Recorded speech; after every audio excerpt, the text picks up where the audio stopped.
has a to-go grocery little shop on their campus down on the base.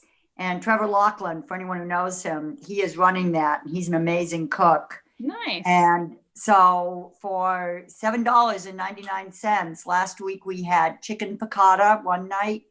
We had roast pork and all the accoutrements another night. And we had meatloaf with all of the fixings another night. That's awesome. So yeah, for $16, you can support MHAB and get an amazing meal. I mean, they really are just extraordinary. Are you sure you want to finish that kitchen, Loretta?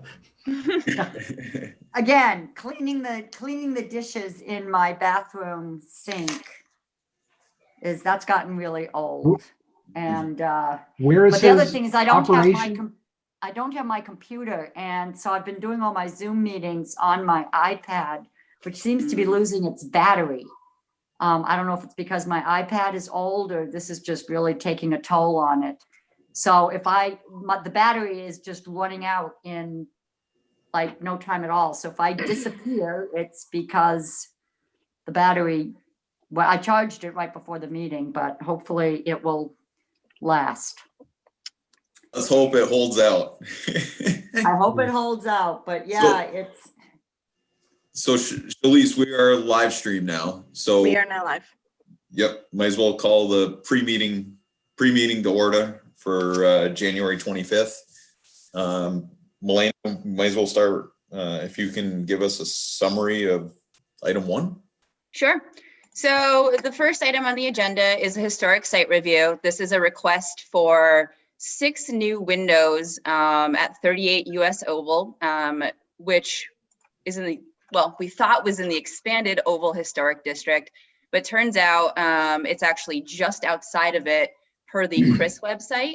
It's an eligible historic site, so it still requires historic site review, but the site itself is not registered. So I said I would work with, the city will work with the Historic Association to try to get those sites registered, because obviously the proximity of the 2 buildings that are just outside the historic district clearly will impact the neighboring buildings, et cetera, and the Oval Historic District. So we just need to, get those sites registered, et cetera. But they're in front of you tonight for historic site review for 6 new windows on the building. They're actually window wells down in the basement. So 4 of the windows currently exist. They're very small. They would like to replace those 4 small windows in unit number 6 with the larger windows that are, all the existing windows are larger. They'd like to match those in the basement, and then add 2 new windows in unit number 1 in the basement to make the basement space a livable space, maybe a bedroom, et cetera, or a studio apartment. So that's it. The only comments I really had for this were to provide more details in regards to the windows, which they did send me a spec sheet. I have that included in the PowerPoint that we'll go over tonight. SHPO did review this. They didn't have too many comments. They did have 2 comments. I can pull that letter up here. Let's see what they said. I put that in Dropbox. I'm sure you guys probably already saw it, but let's see. I believe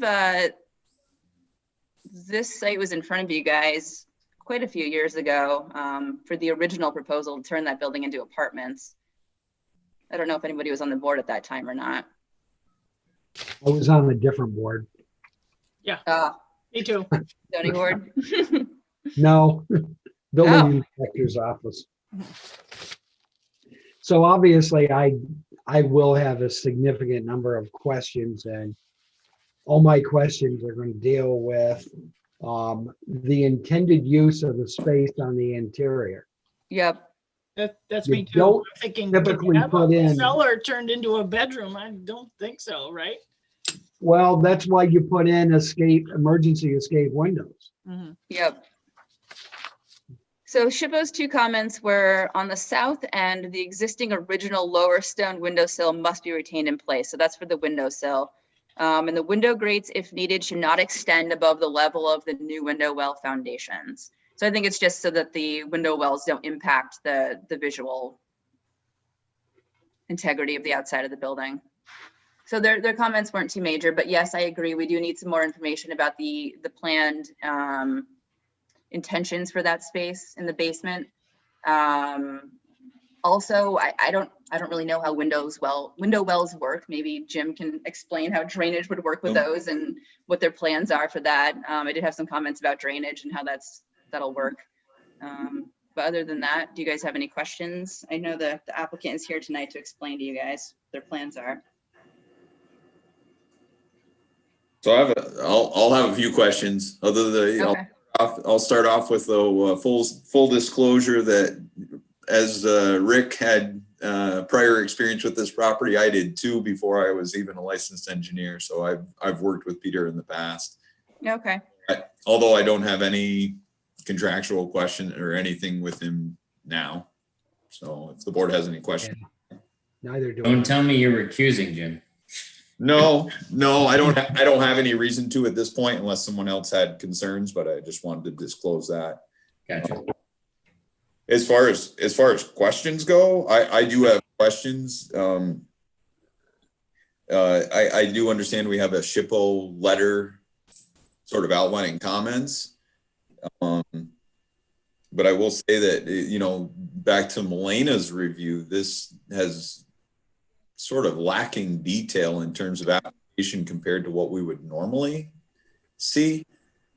With that said, the two comments that SHPO had, one of them, I think I get in terms of the concrete sill, or not concrete, stone sill on the south side, which I think they're talking about the corner where it looks like they actually pulled out an old window and put a new one above. I think that's so that it keeps a consistent look around the south building.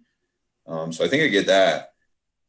I don't know what he does show pictures of 4 smaller windows with bars over them and then stone sills as well. I don't understand whether those are going to be cut out and cut down, and those windows are going to be higher than the other window wells adjacent to it. It's my understanding those 4 existing small windows will be removed and replaced with the larger windows to replicate the other window wells that exist on the site. So in those cases, are the windows going to sit above the window well, or are they going to infill with brick so they're lower? Because if you look at those other window wells, the windows sit Lower. below the well. They don't sit, Right. if those windows are going to sit above the grade, above the well. Yep. Then the other question that SHPO is saying, the other condition is that they should not have, I'm going to use the right terms. I think they say grates. Is that the fall protection grates that he shows pictures of that have tops on them that you're supposed to, once again, I don't know what there's on them. So I don't, you're the egress out of those. Right. And some of this, That was building- my understanding. It was the top of the window well grate that SHPO was referencing. So the grates, or you have 2 different grates on these windows. You have ones that look like like the bars. Yep. Prison, but then he also has a grate that's built around on top of the window well that he's calling protection. SHPO is saying that grates shall not be above the window well. Is that? Once again, I guess we need to understand that question and then understand what Yep. he can do.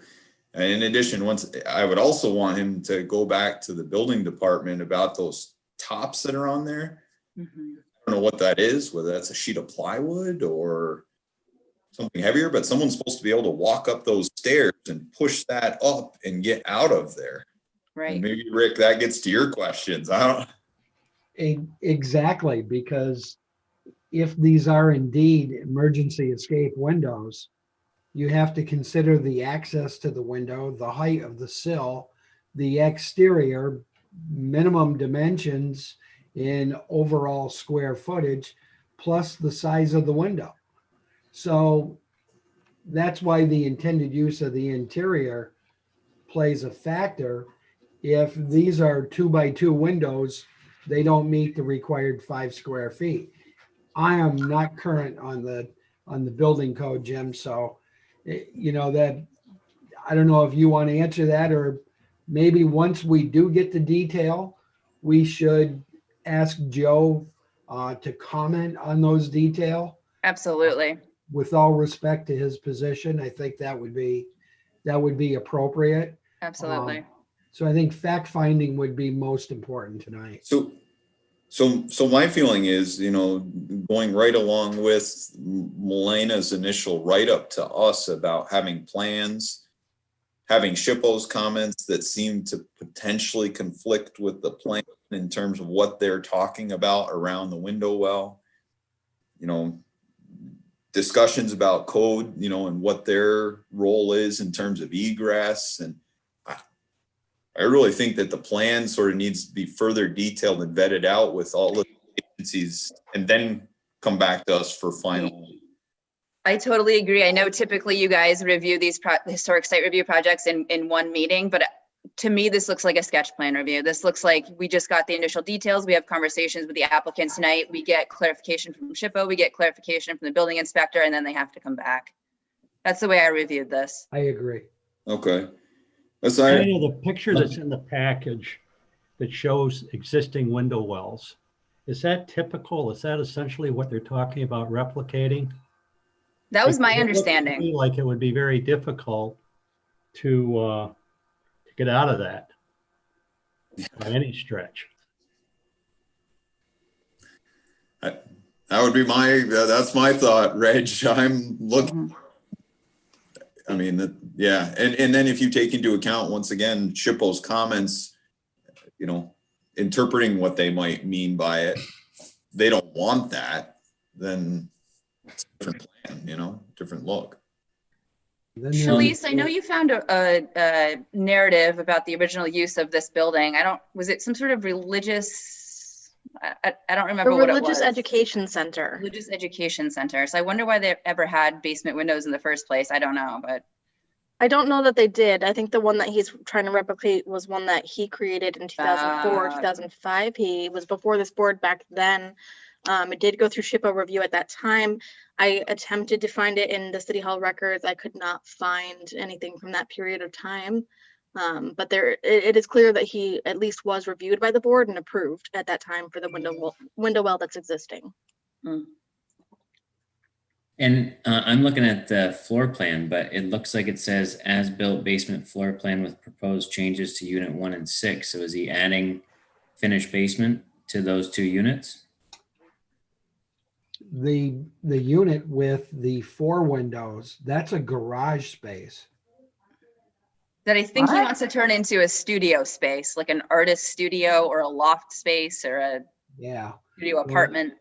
Originally was intended to be a garage accessory to one of the units, so I guess my question is it still going to be part of a housing unit, or is it going to be a studio? Don't know.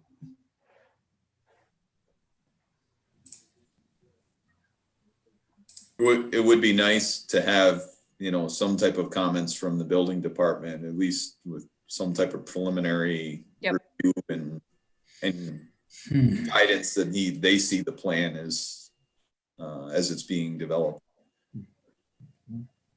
Agreed. I sent all of this to Joe and I didn't receive any feedback, but I'll bug him again. Okay. That'll also make our board's approval, you know, that much maybe straightforward and to interpret. Yeah. Of course. And they even have labeling on 2 of these plans for the same space. One says closet, the other says bedroom. Bedroom, I know, I noticed that too.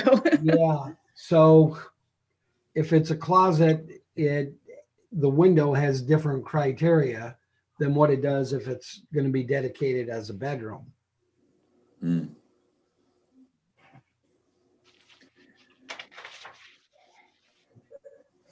The only other comment I had, Melena, and maybe I just wasn't getting into the Dropbox correctly, but I did not see the full seeker application. We added that later on. It should be there now, and we can pull it up if you guys need to see it. I mean, I don't think we'll get to that tonight, but Agreed. We do have it though. it is, okay, okay. Okay. Well, we have 12 more minutes. Did anybody have any more comments for this application? If not, let's move to the second application, which is Conti site plan. So this one's actually really exciting. This is a proposal for 16 new multifamily housing units over on the corner of New York and Kansas. R2, I believe, is the zoning, which is it's an allowed use there, but because they're proposing 4 different buildings for the 16 units, it did require a number of variances, which they went in front of the zoning board last week and actually did achieve those variances. That doesn't mean that you guys need to approve exactly what's in front of you tonight, but that's just a heads up that the zoning board did grant those variances to allow more than one building on a site. So the narrative explains why they're proposing this layout. Basically, it's to fit in with the community character in the neighborhood, which is predominantly single family or duplexes. So instead of having one large apartment building with 16 units, they're proposing 4 separate buildings. I believe one of the buildings has 6 units, one has 4, and then the other 2 buildings have 3. It's an interesting spot where it is. I think it's great. They're proposing it to be townhouses, but to remain owned by the applicant tonight. So they'll be rented townhomes, which is great because it's that missing middle housing that we're always talking about. So it's not, it's not really an apartment and it's not really home ownership. It's that middle housing that a lot of, families need that's missing. So it's actually a great proposal and I'm pretty excited about it. But there's a lot of, this is that sketch. So there's a lot of details missing. There's a lot of considerations for the planning board to take tonight in regards to the layout. Like I said, it's an interesting site because there's actually 3 front yards here and the buildings all face in. So it'll be backsides of all the buildings on all of the main streets, New York, Kansas, and Kentucky. It'll be the backsides of the building. So I think, what they're proposing now is a little bit lackluster as far as architecture is concerned. But again, this is that sketch. So, we can make some comments tonight and they can come back hopefully with a more appealing plan because what they propose now is it's a little bit ugly. It kind of looks like a Macon motel model where it's very, very long, kind of no architectural features at all, no eaves, etc.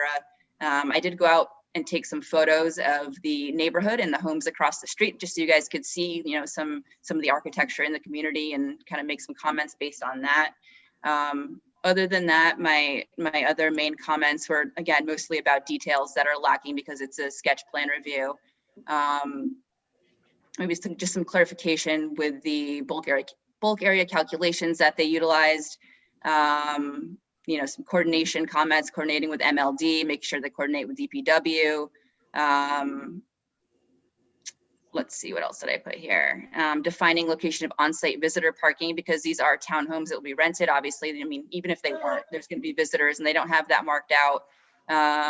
Maybe adding some sidewalks here because it is 16 units and I think they're all going to be 2 to 3 bedrooms. So obviously there'll be families living here. And Seaton's across the street, and this is a predominantly residential neighborhood, so they need to add some sidewalks. What else? Oh, the driveways I think are only 20 feet wide, which is pretty narrow for 2-way traffic into the site. The other stuff is pretty much just about providing lumens plan, landscaping plan, final elevation drawings. Comments about where the dumpster is going to be, what the signage is going to be on site. And that's pretty much it. Milena, when you say townhome ownership, you don't mean they're going to be separate parcels for each unit? They're actually not. So they're marketing them as townhomes, but they're actually going to be rented. The applicant will maintain ownership. They're calling them townhomes, but they will be rented. 2-story apartment units, basically? Yeah. Okay. So they'll be very similar to the townhomes at Catherine Gardens. I believe so, yeah. Former MAI site, all of those buildings, the 4 of them are townhomes. Yep, and they all come with 2-car garages, I believe, so they're pretty nice. You know, Milena, what is the buildings that are being constructed on the other side of, because I went down and was looking, the complex that's going up right now Yep, on the other that's, side? Plattsburgh Housing Authority is building 42 new units of affordable housing over there. Okay. So I think, Melina, you hit on a couple of my comments in regards to like sidewalks, in connection with that area of the community. Yeah. I think underneath previous approvals, the town board, I don't know whether it was just the property across the road that I believe Kai and his wife developed. Previous approvals that talked about sidewalks in the future for that area. Okay. So that was under previous approvals, and I think that was with the property owner, Mr. Maggie. As far as building elevations go, we had reviewed, and I don't know whether the board approved, but we surely went down with 3D renderings and elevations for multifamily housing just down the road for Mr. Lattenville. So to give us, the board, some guidance on, past precedent in terms of what we've asked for architectural plans and, features to tie into the community. Yep. I noticed they gave a long form seeker. Do they hit a threshold, or is this in an area that? No, they shouldn't. Nope. I looked it up and I'm considering it an type 2, or not type 2, an unlisted action. Still using a long form, or are we gonna? We can still, they can use whatever form they want to use. It just gives us more information. That's true, I suppose. They've provided it. Stormwater management. Is this rise to the level of Absolutely. to consider Yes. a third-party review? And Absolutely. They'll have to give us a stormwater management plan and we'll send that off to, maybe LaBerge or whoever we send it off to, but yes, it will receive third-party review. do you need action from the board now underneath the local law, or is that something? Please? I don't think so. It's in our zoning ordinance that may be required. In the past, once again, this is the board has had little experience between when we had staff and when we did, you know what I mean? Mm-hmm. Implementation of this prior to they asked the board and asked us to authorize it. So I don't know whether that's still the same or. So in the recent applications that I can recall where we've had third-party review, we have not had any specific resolution or action by the board to initiate that. It is up to the applicant. We do present them with the fact that they need to go through it and what the cost will be. We get that quote beforehand. We don't just say, here's a bill for you. So they do have the opportunity to turn it down and then withdraw their application. But so far we have not required a resolution from the board to do so. It wasn't a resolution. It was simply does the board see this necessary? So I guess ultimately we take your recommendation, but if the city's local law allows it to simply go through planning staff and it doesn't need to come to us, I'm fine with that too. I just want to make sure it's consistent. We could always add it to the discussion at the end of the sketch plan resolution that it was recommended that it gets sent for third-party review. That would be good. Maybe if Has something. this been before the county planning board? It will have to go in front of the county planning board. It was sent already. Yep. Okay, but they On their haven't taken agenda. any action on it? What's that? The county planning board has not taken any action on it? They have not seen it yet. So the plan does not get sent to the county until it's at the detailed level. So the county will need that stormwater plan. It'll need all of the detailed plans that we don't have yet. So that'll be the next step. So after you guys make all your comments tonight, the applicant will go back, provide us with detailed plans, and then we send all of that to the county. Yeah, because it'd be nice to see the corporation line on their plan. I didn't identify with it anywhere. And I'm only asking that because I don't remember if the town and city line are on this side of the road or on the ARC side of the road. The other comment that I'll make is the vacant lot directly across the street previously was a gas station owned by the Air Force. That gas station had a breach in the fuel tanks, and that there created a plenum that went under the road and contaminated a number of those lots. Has that been resurrected as of today? Not that I know of. I was not aware of that. Yeah.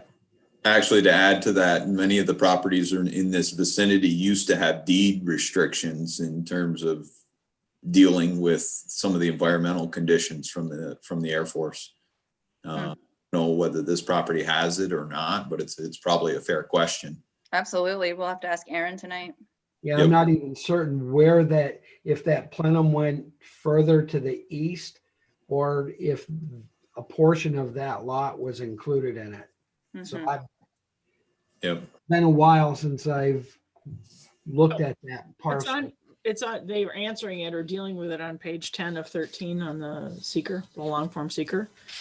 And that could be why they're filling out a long form seeker to be able Right. to then attach the remediation or whatever to it. Okay. Yep. Yep. Okay. Anybody else have any other comments or questions with our last minute? Good timing. Yeah.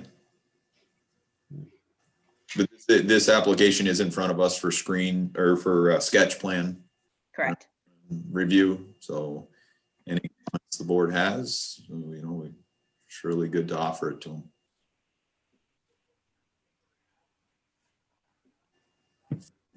Good deal. Okay.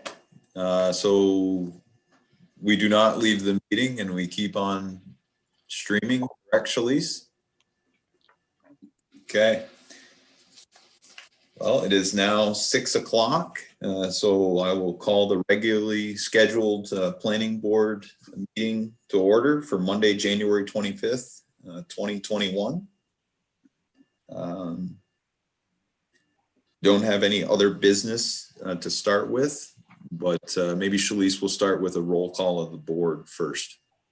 All right. James Abdullah, Yes. Marissa Gilbert, Yes. Derek Rosenbaum, Here. Rick Perry, Here.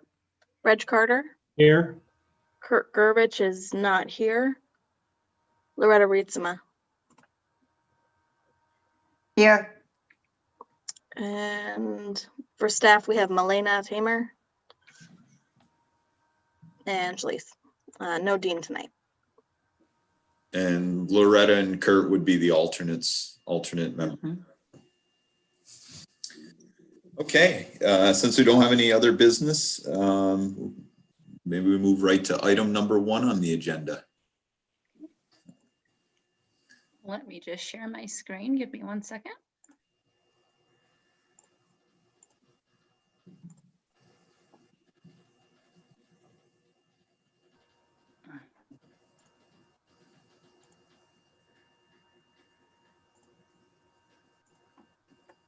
Okay, did everybody see that? Yes. Wrong date. Okay, so item number 1, this is item number 2021-02. This is 38 US Oval window replacement. It's a request to replace 4 basement windows and install 2 new basement windows in associated window wells with vinyl windows in the expanded Oval Historic District.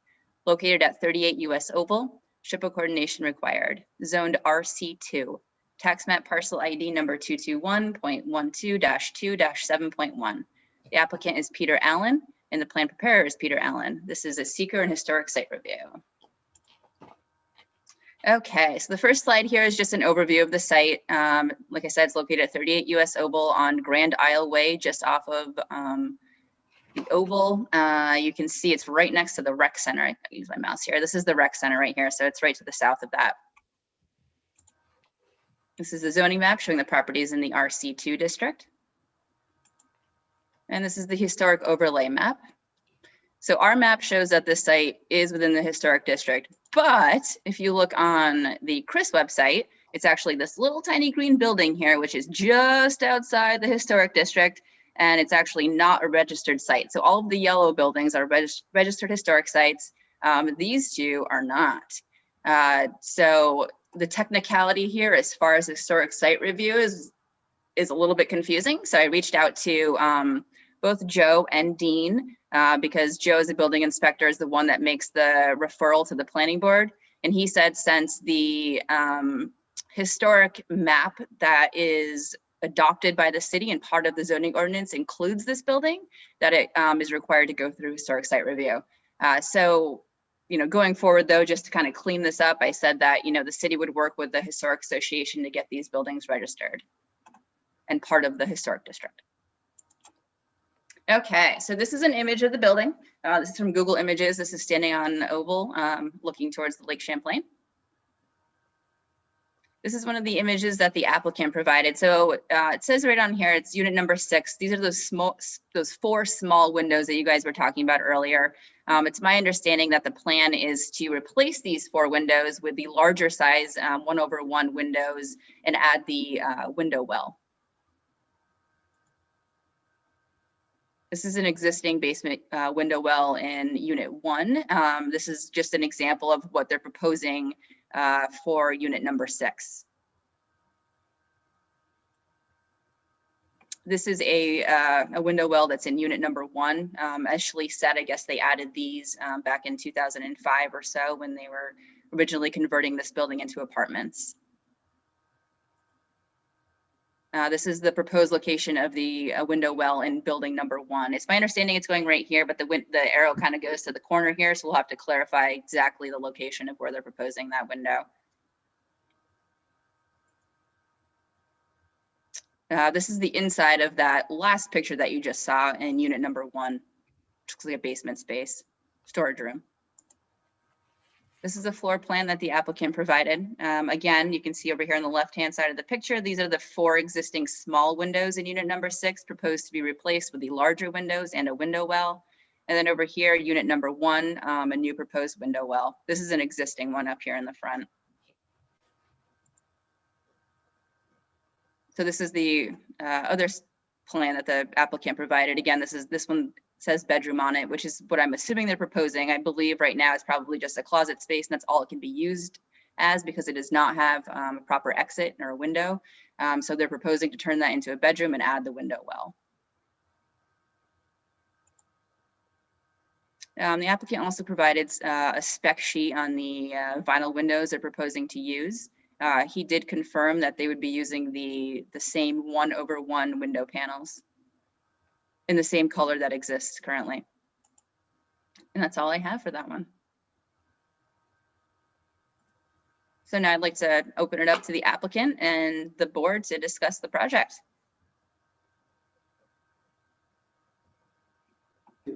Now, can you hear me? We can. You can, good. I can hear you, great. Thank you. So I would like to describe some of the things that you may want to know. So let's go into the what it says closet for the proposed window in the south end.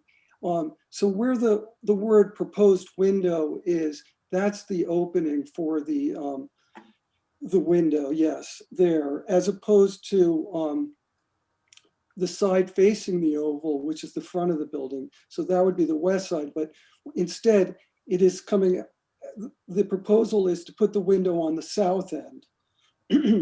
Now, because it is so close to the picket fence that is right next to that proposed window, my thought was to extend the picket fence so that it would be the way that you prevent people from falling into that window well. As opposed to the other type with the bars, which would, in order to match the the window well on that exists already facing the oval that I have shown a picture of with the bars. I was showing that that style of fencing would make the window wells safe for, and so when you look at the window well that's on the picture now, you'll see that there's a fence, rather a ladder. Now, the code for a window well will be met as an egress window, and it has to be a certain size. And in fact, on that drawing that we had, those pictured were the right size for egress windows, and those are the actual ones. Yes, so in the architect on that plan shows the opening size that fits that bedroom. So basically, one window of that size, 40 wide by 66 high, for that size bedroom would meet the code. That's the stamped architectural plan that I have provided by Robert Kraus last month. So we would go forward with that. And that matches the existing windows that, the other pictures are showing. So it's the same window as we had been using. Yeah. So in terms of the use of these rooms, as you can see that it says bedroom, and right next to it says bedroom. So right now it's a 2-bedroom unit that has this storage room that I showed a picture of, with the brick going halfway up the wall. So want to make that, instead of just a storage room, since it's the right size for a bedroom, it seems a shame to waste the space as, a throwaway space in what should be a nicer use, as giving someone the option to have a 3rd bedroom, to make it their more appealing room in their house. If it's not a 3rd bedroom, it would have light and fire, because of the window.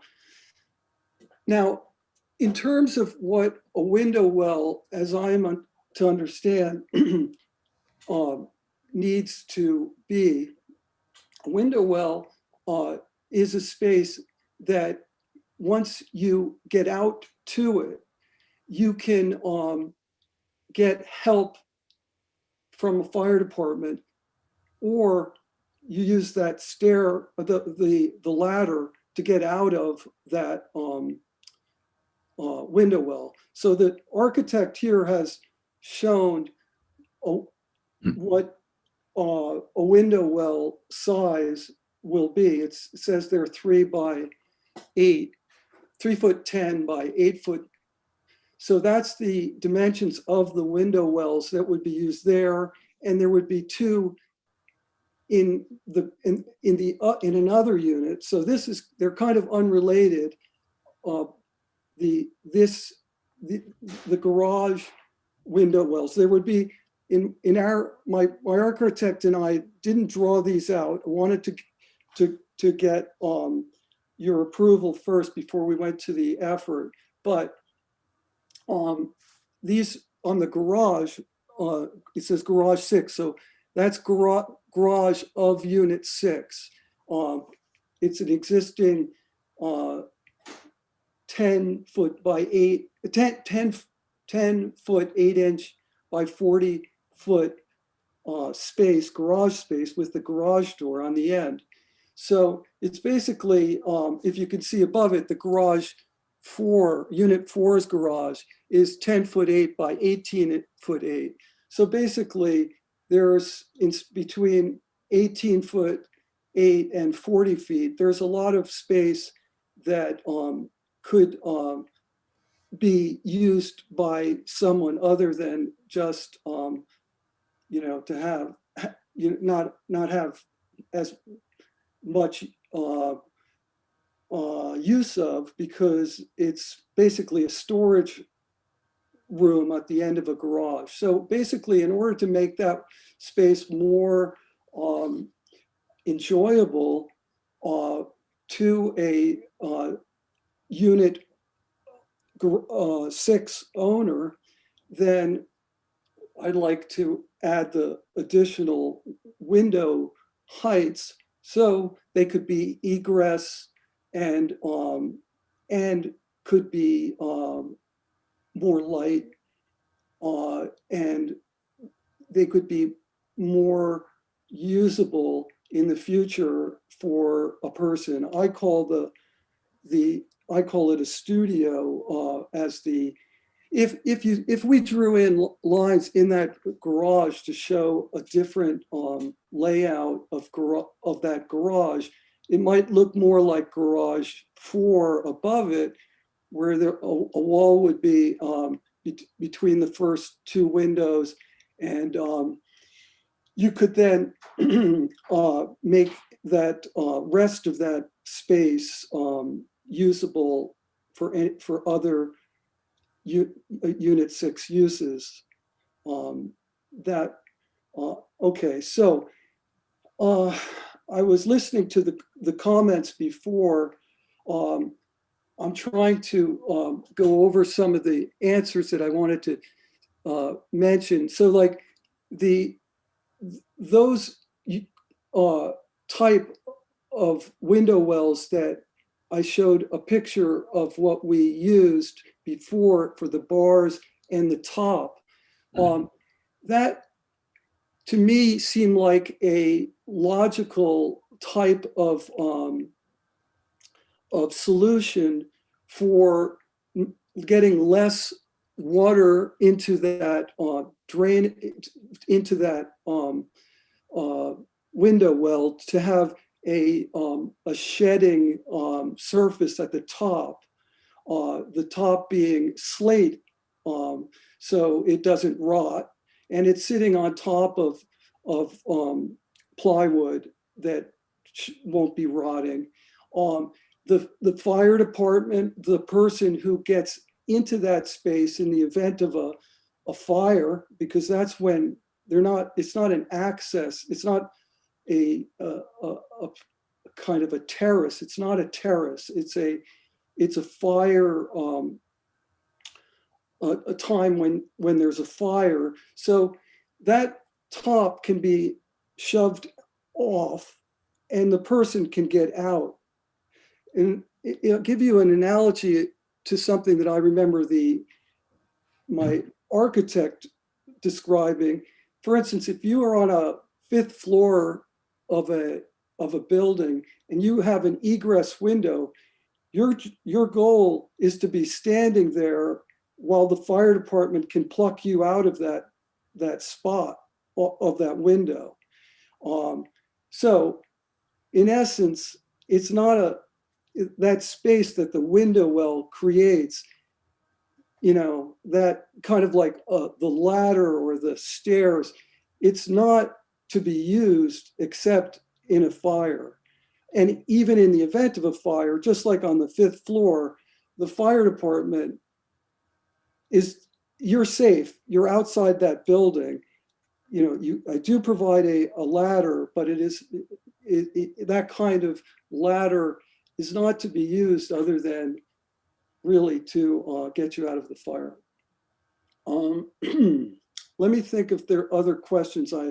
Now, I also was listening to what was described in the SHPO letter that you were just reading. And so like when we're looking at this picture of what really is the proposed window look, the SHPO letter almost sounded like the top of this window well was to be the top of the window. I'm not sure if that's what I haven't seen it in writing, but I just was hearing what you were saying.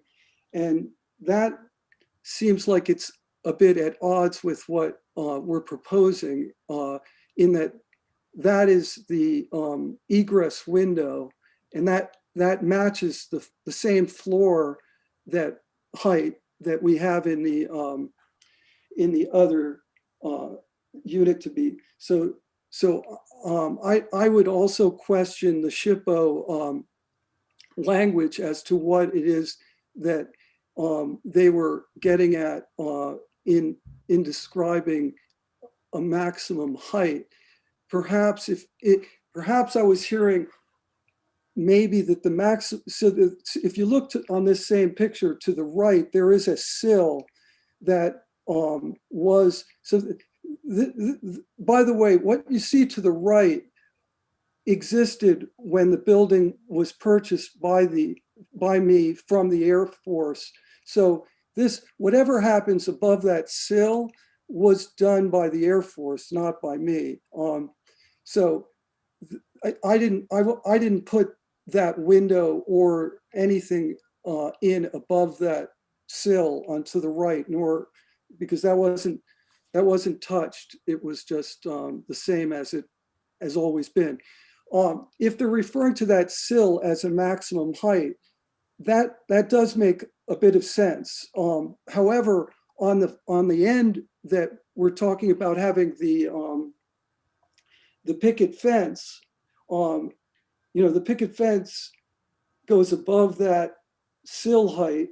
The window is below that sill height, yes, because that sill height is really the floor and the ceiling of that room that we're talking about. So it would never go through that sill, if that's what they were, pointing out, that sill is not to be, broken. Of course, that's the floor height of that room, and so it's not. But I would prefer to see that. It seems, for simplicity, the picket fence on that end. It seems like it's going to be a disappearing of nothing. It'll be such a negligible change if that picket fence. I did provide a picture of what it would look like, didn't I? With the picket fence extending beyond that. I thought I did. Maybe I didn't, but yeah, you see a picture that has the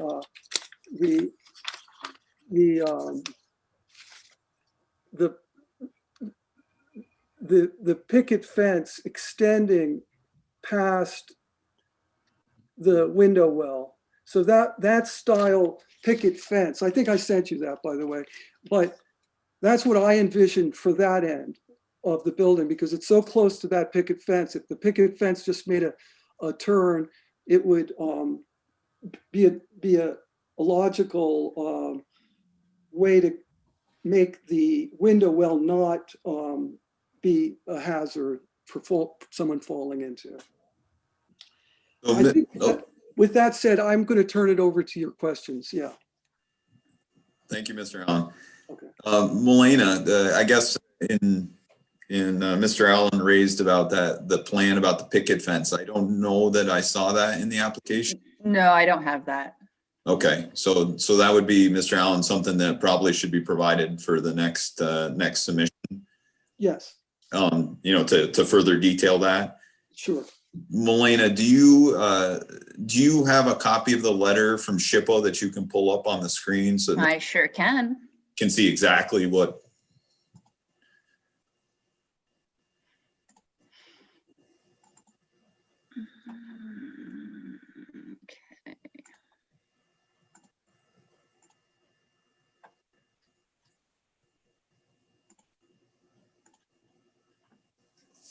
Okay.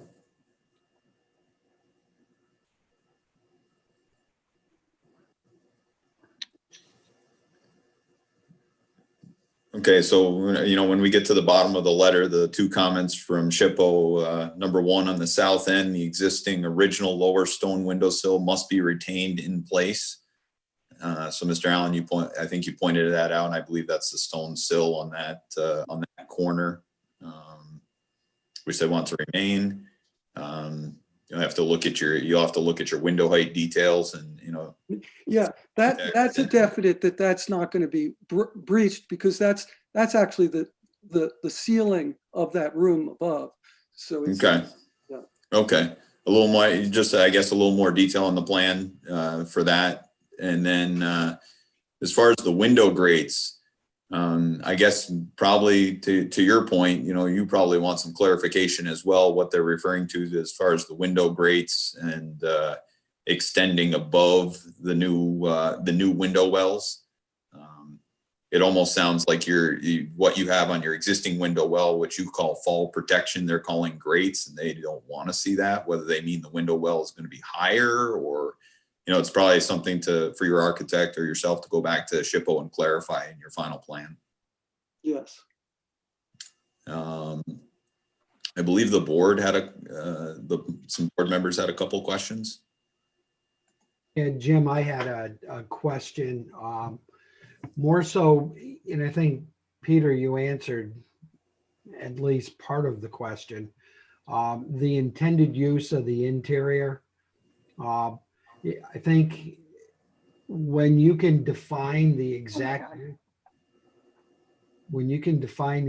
use of the interior, if we could request Joe to review it, just so that we have a complete and comprehensive thought on access to the emergency means of egress, the well, and the conveyance to get out of the building completely.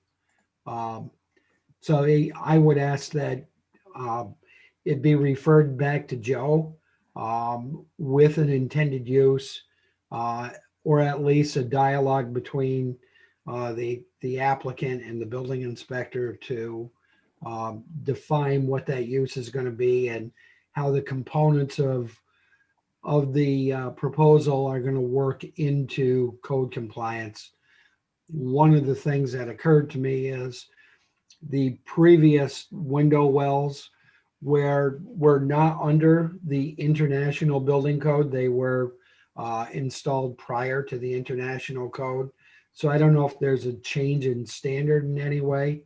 I am not familiar with today's code, but it may very well work in favor of better public safety. So that would be my questions and points of view. Thanks, Rick. I would add one thing to that as well, in going back to the city code officer, Joe McMahon. If you can clarify in your final plan the use of those slate tops on the top of that as a final finish, that would be good to know, so that the board in their consideration is approving correctly, or the correct proposal.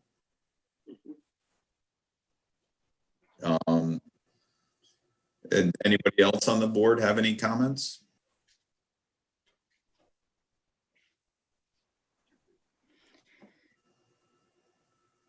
If not, I had one other question, Peter, for the 4 windows. I guess it'd be to the north on the front of the building. Are those windows going to be removed and then extended, made larger and extended down, or is there going to be an actual brick infill and then they're moved down? Oh, I see your question. So those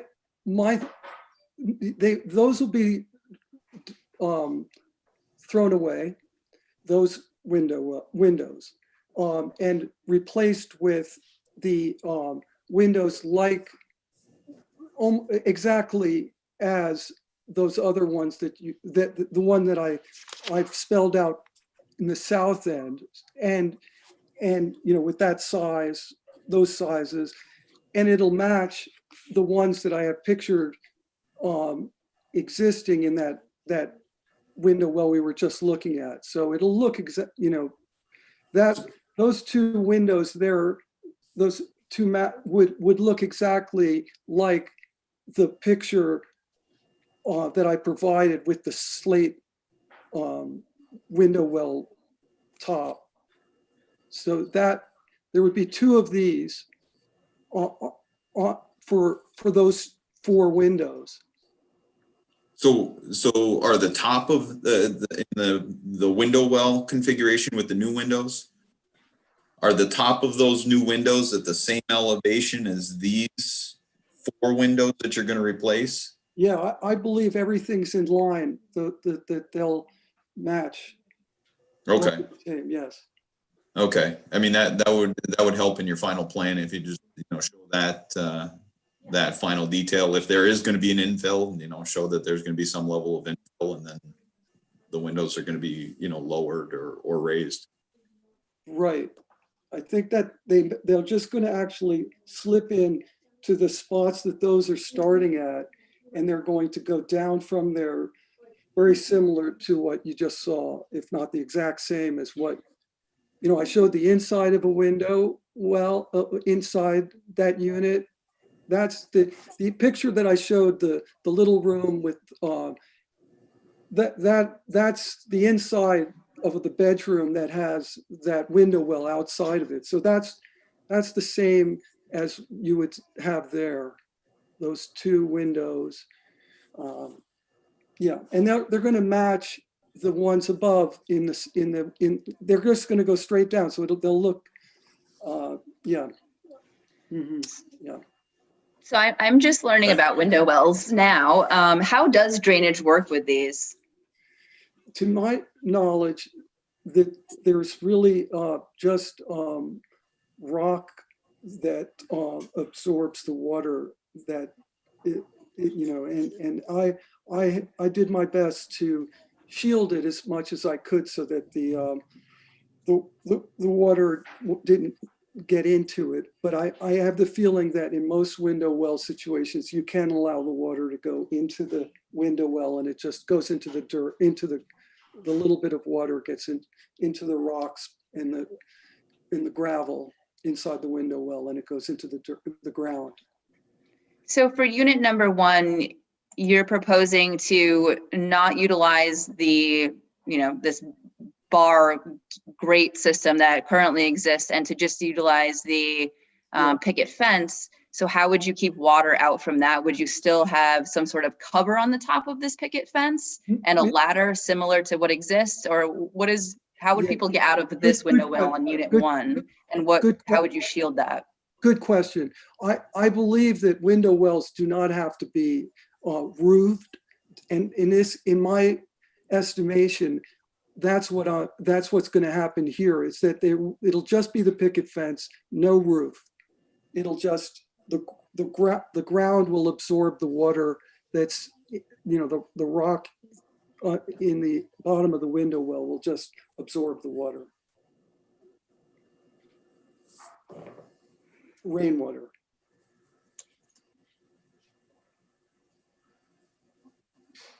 I have a question. What is the height of the windows that you already installed? What is their height from the base of the window well? How much space is there from the ground or the gravel to where the window starts, the bottom of it? So I'm going to estimate, but it's probably about 2 feet, 1.5 feet.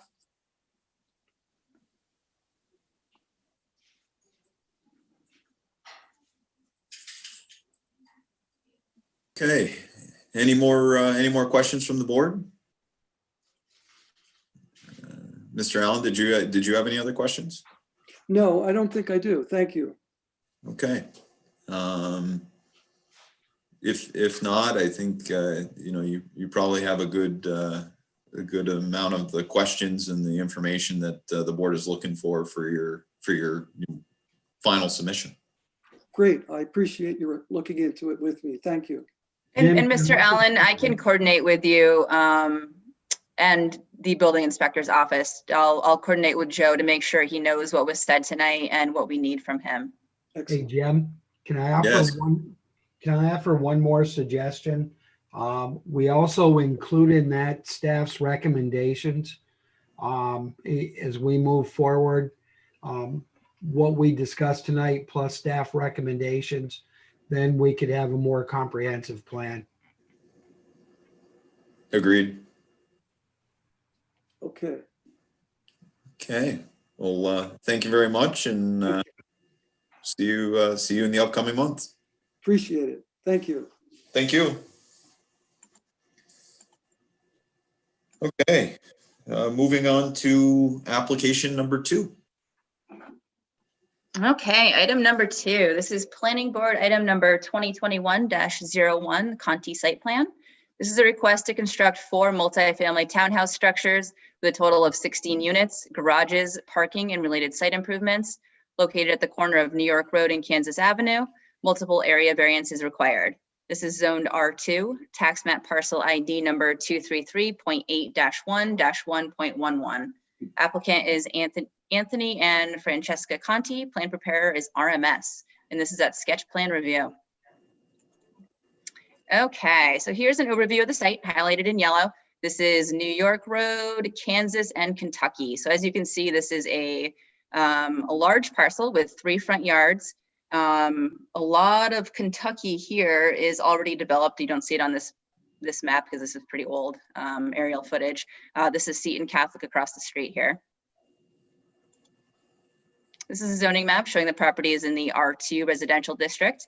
All of these parcels in color is the city of Plattsburgh. Everything else is the town of Plattsburgh. So it's kind of a funky municipal boundary over here on the base.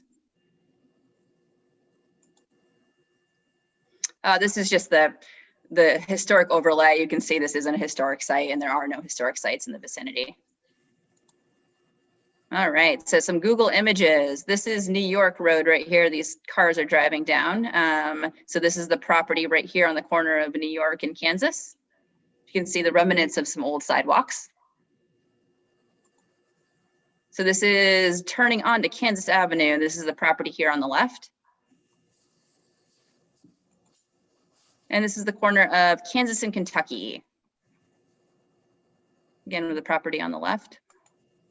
And this is on Kentucky. This is the property over here, and you can see the old remnants of a old roundabout, which I believe is the next photo.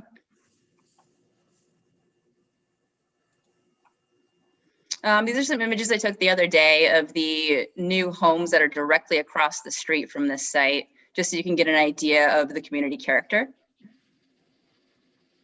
Mostly single family residential, 1, 2-story, 2-car garages. Pretty typical. This is just across the street as well at the intersection. These are all kind of older homes, some new ones as well. Again, single family homes. This is the demolition plan that the project provided. This is showing that old roundabout to be removed, some other trees to be removed, and the zoning table that they provided. As I said before, this project required a number of area variances. Most notably for more than 1 structure on a single lot. They're proposing 4 structures and our zoning code only allows 1. And the other variance they achieved was for coverage. The garages are included in the total percentage of coverage, and that exceeded what the zoning code allows.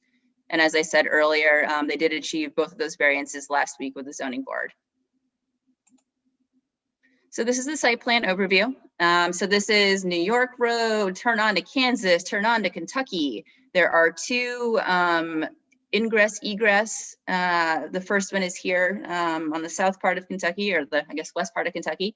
You would turn into the site. There is a building here on the left with 3 units, 3 garages. There is a garage one garage per unit.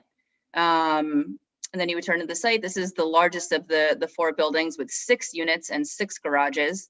Another smaller building with 3 units and 3 garages, and then a building with 4 units and 4 garages. And this is all internal traffic flow. They don't have any parking marked out here because each unit does come with a garage. As far as visitor parking is concerned, I did have a comment on there to show, you know, where visitors would park, etc. There is quite a bit of space in front of each garage. You can see here. Can't see the dimensions from this angle, but you know, you probably could have at least 1 or 2 cars parked in front of each garage if you did have visitors. Some of the other comments I had were just in regards to details that are lacking because it is at sketch plan review. The project will have to require a stormwater plan, a lighting plan, landscaping plan, etc. As far as layout is concerned, you know, as I said earlier, I think this is a great model, and it does fit in with the community better than just a single apartment complex would. But because this does have 3 front yards, there is consideration that all of these buildings actually would be the back sides of the building facing the road. So I think, you know, the applicant does need to take some care as far as architectural details are concerned, and addressing that there is 3 front yards here in a residential neighborhood. So you don't really want the back sides of the building facing those roads, which I get why they're doing that, but just there needs to be some architectural considerations for that. Now, this is just the utility plan. The utilities are kind of funky out in the base, so I did have a note in my review comments to make sure to work closely with DPW and identifying the water and sewer mains, and working with MLD because they are proposing to remove one of the utility poles on site. This is one of the renderings they provided, and also a typical layout of the units. I believe they're all 2 bedrooms. These are kind of hard to see. And then this is the typical layout down here. It's, you know, single story garages in the front, which are very similar to all of the other single family residences in the community. But this is the backside. So there's not really a lot of character. There's not a lot of peaks. As you saw in one of the images I took, a lot of the single family residences, specifically the newer ones, have a lot of peaks, which is very common now. So I think maybe that's an architectural consideration. They could add some peaks over the back doors or the back windows, etc. Maybe use some additional materials to break up that long expanse of, especially with the 6-unit building along New York Road. They did provide a seeker part 1 long form. We determined this to be an unlisted action. I'd now like to hand it over to Aaron or the applicant to provide further detail for the board.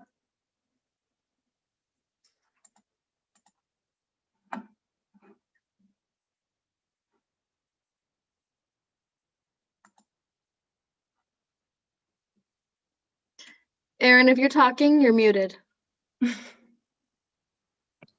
Well, tell them to unmute me. Just to clarify, we went in front of the zoning board last week, and because it was determined that this is a townhouse development instead of a multifamily development, therefore we actually comply with all the bulk area requirements as far as setback, green space, and open space. So the only variance that was necessary was multiple principal structures. We were successful obtaining that. So we meet all the setback requirements. We meet the green space requirements.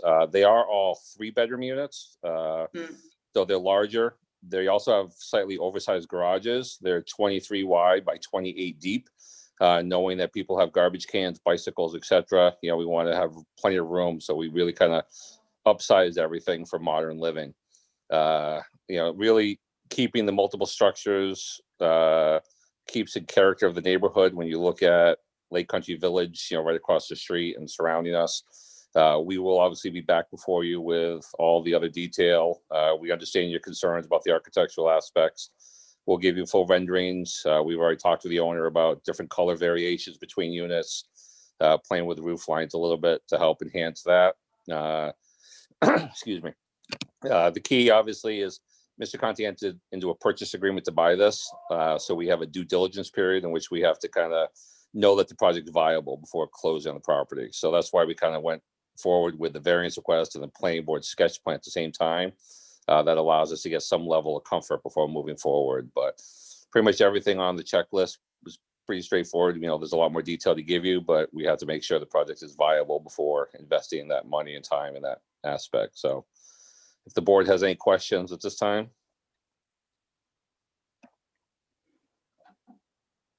Aaron, I have a question for you. What are your thoughts on sidewalks? I know there's some remnants of old sidewalks on all of these roads, but obviously, I mean, I think this project should make some sort of pedestrian connection, whether it be to Kentucky or Kansas or New York, et cetera. I just didn't know what your thoughts were on Yeah. that. Yeah, I mean, we're really trying to keep, when you look at, for example, the Lake Country Village, as you head further towards the roundabout, towards the airplanes, you know, they don't really have connectivity out to New York. You know, we really feel the connectivity is more towards, you know, the east or the right-hand side of the page. So we can look at sidewalks, you know, along that road and out of our site. One of the comments are about parking, like I said, so the garages are larger. We did provide 20 feet in front of every garage, so there's room for 2 cars basically in front of every unit. We also widen the internal throat or the middle driveway. So that's 30 feet wide for the hope that we can put some parallel parking in there also and still maintain 2-way traffic. So we're, you know, making sure we address plenty of off-street parking on the property, but we could definitely look at sidewalks on the right-hand side as our driveways are located.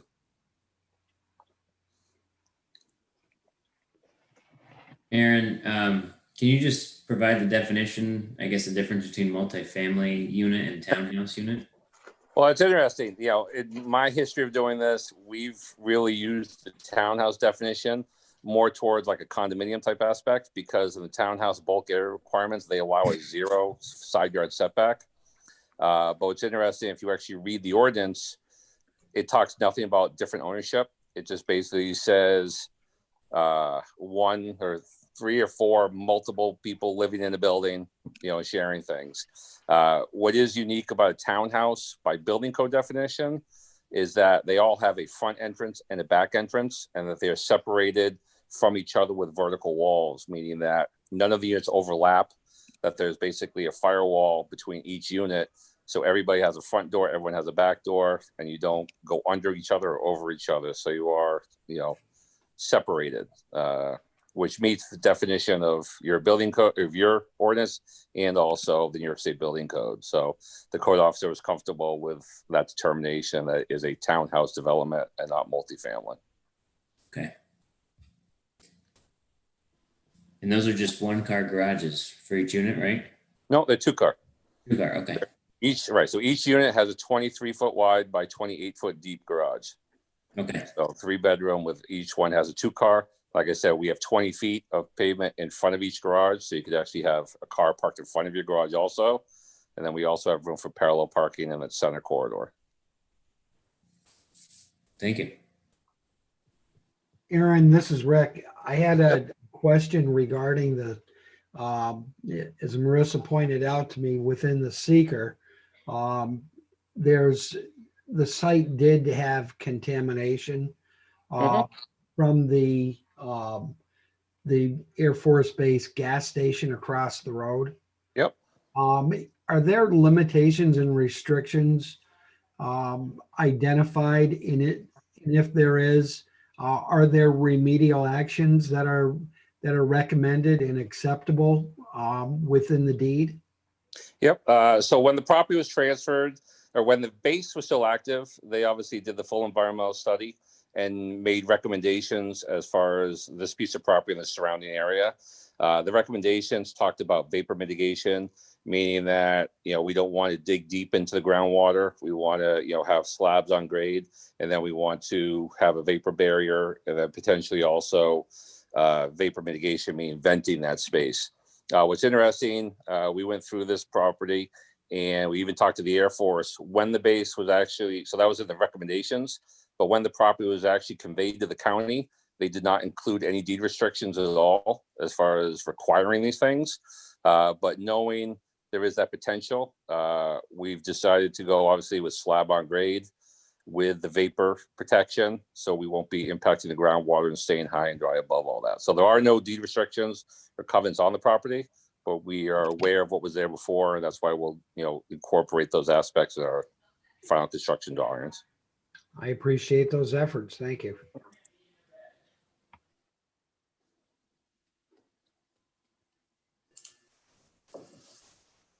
Any other board comments? Aaron, do you have any other questions for us? No, it's pretty straightforward. I think it's a nice project. I think it fits in the character of the neighborhood, and I think it's do well here. So we hope to be before you in a couple months with all the details and get final approval. Okay. Sounds good. Melina, did you have any other comments to offer? I do not. Okay, I think your recommendations and your sketch recommendations pretty well detail most of what's been discussed and more. So thank you. Thank you, Aaron. Thank you much. Have a good evening. You too.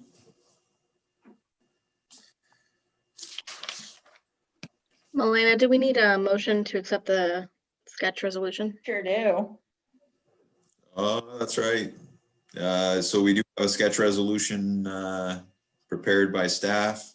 So a motion to accept the sketch resolution. I'll make a motion, Jim, to accept it. Okay, do I have a second? Second by Derek. Okay, roll call. Marissa Gilbert, Yes. Derek Rosenbaum, Yes. Rick Perry, Yes. Reg Carter, Yes. Jim Abdullah. Yes. Thank you. Okay, thank you. Okay, any other comments from the board tonight? Anything to discuss? Have we, I have a quick question. Have we, we've finalized all our scheduling for the next year? Okay. I think those were in your December packets, but if you guys need them, I can send them all out to you again. I think I've seen them. I just wanted to make sure we're all final.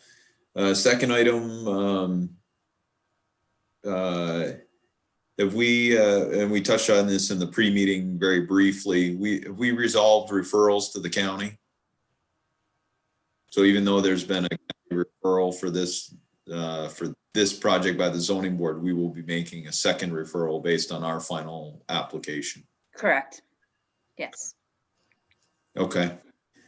And then my third question, are there any organizational things that the board has to accomplish this month or next month, or Any training or anything we need to do? I don't know. Training for last year is all caught up currently. I mean, it's January right now, so just remember to do You your should be training all be before the getting Planning Federation emails, and I got one earlier, and I tried to sign up for a class in January and gave it the wrong email, and it came back as, oh, it's the wrong email, you're rejected, whatever. But I did sign up. There's one, again, they're just an hour. It's like a lunchtime hour thing, I think. There's one Thursday, January 21st, open government. Probably heard it all before, but easy enough to register for a Zoom class. And 1 hour once a quarter, not a big deal. Okay. Less painful than the 4 hours in a row class. But you should all be on this email list. So Marissa, what is the, it came from Barbara Samel at Customer Care GoToWebinar, but it's really the New York Planning Federation. It's New York Planning Federation? Okay, yeah. good, Yeah. thank you. Okay. Thank you. And if you have any questions, please follow up with Shalice. I will give you guys just a really brief update about our comp plan. So we met with the Public Advisory Committee last week to go over the vision statement and the outline for the document. So we're going to get that in final form, and hopefully, I don't know, first couple, I don't know, I'm probably being too positive here, but maybe like the end of February, we hope to have public work sessions via Zoom with each ward. So I'm hoping to do breakout sessions with each ward to kind of get like the on the ground neighborhood issues, goals, et cetera, opportunities. And I'll make sure to get you guys that information, because as city residents, of course, you're more than welcome to attend those sessions and give some feedback, et cetera. So I'll be in touch shortly with that info. And you'll be doing each ward individually? I think so. I might group maybe like ward 2 and 3, but yeah, I kind of want to do just like hour sessions with each ward, maybe over like a 2 nights or something, like start from like 5 to 6, 6 to 7, 7 to 8, and over two nights. I think that'd be great. Give everybody an opportunity to talk about Yep. their individual wards and Yep. what's going on. And also we're moving forward. We just got the approval to put out an RFP for the Harborside master plan. So we're gonna moving forward with the master plan for Harborside pretty soon. I'm a little bit nervous about that one because typically plans take about 1.5 years to craft and finalize.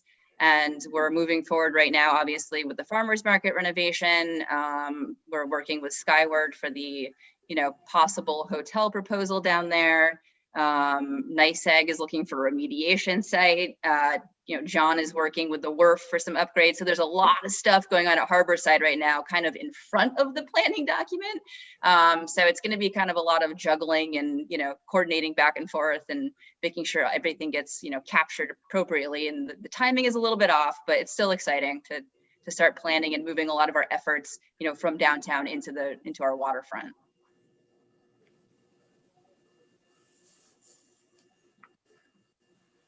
Okay. Anybody else on the board have comment? Melina, do you have any other things to offer? Nope, I think that's it for updates. Okay, well, that's it. Then I have a motion to call the meeting. Make a motion to adjourn the meeting. One second. Second. Second by Ray. All in favor? Aye. Aye. I. Well, thank you. Have a great night.